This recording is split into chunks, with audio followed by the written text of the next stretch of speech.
Hi, I'm Amanda, and I have bipolar depressive type, depression, anxiety, and complex PTSD.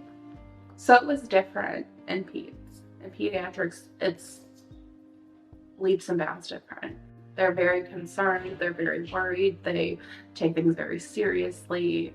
Because you're a kid, and like nobody wants to lose a kid, right? So when I shifted from my pediatrics to my adult doctor, it was like a whole separate ball game because you're too young.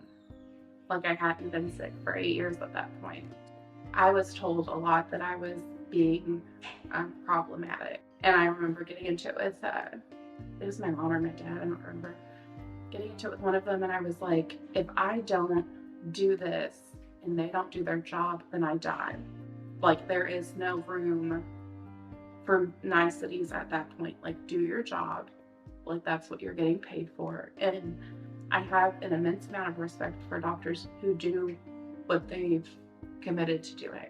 I don't have a lot of patience for doctors that are lazy. I don't have a lot of patience for that because I have to be vigilant with my disease because I can go, like the last time I got sick, I went to work that morning. I went to lunch with my friends. I came back from lunch. Within an hour, I was in the hospital. They were like cutting my clothes off with me. I was in critical care in that short of a time span. And I was septic and I had cellulitis and just, and then that night I had a fever that they couldn't break.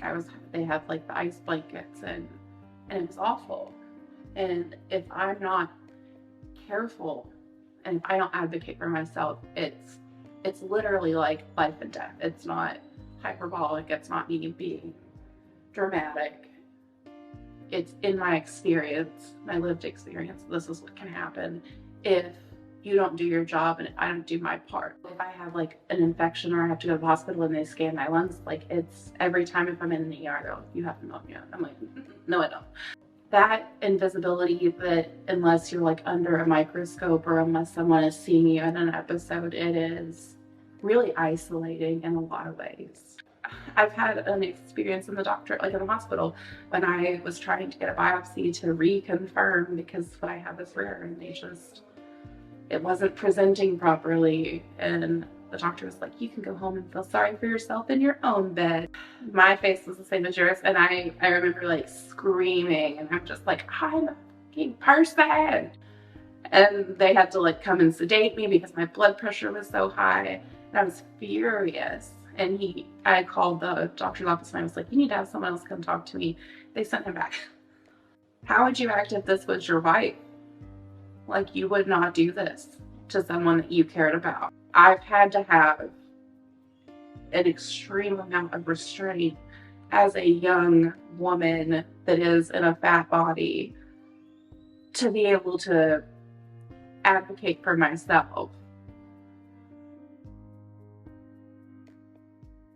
Be a part of my recovery by donating today.